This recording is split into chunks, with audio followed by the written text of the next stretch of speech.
We did some training, working with people to prepare them to go to the courthouse to try to register to vote.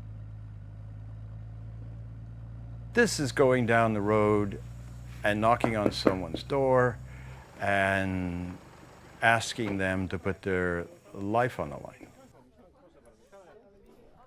They would go in the courthouse, try to register, be turned away because they didn't know specific provisions of the Mississippi Constitution or whatever other sort of cockeyed criterion the registrar decided to use that day.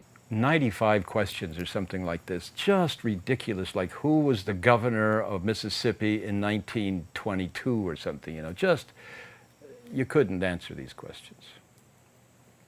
Particularly with people who, for the most part, the sharecroppers, they had very little education.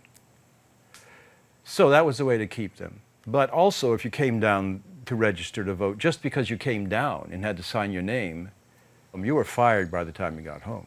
So if you had a family and it all depended on the white guy's cotton field,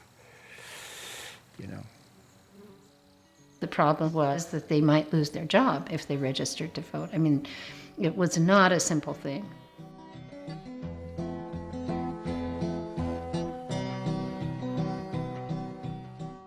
And seeing the often black people who were so unwilling to look us in the eye because they were so used to looking down in the presence of a white person.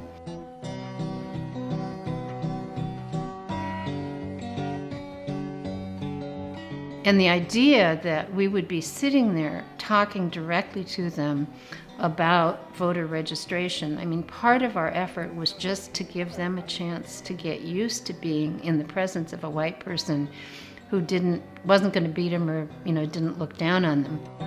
Why shall not be moved? I shall not be moved, just like a tree planted by... There were some confrontations in the courthouse. Some people were attacked on the courthouse steps or even in the courthouse itself for trying to register to vote. It took an enormous amount of courage for people to do that because they knew in many ways it was symbolic. They had to demonstrate that they were being denied this right, and in that way they were putting themselves on the line.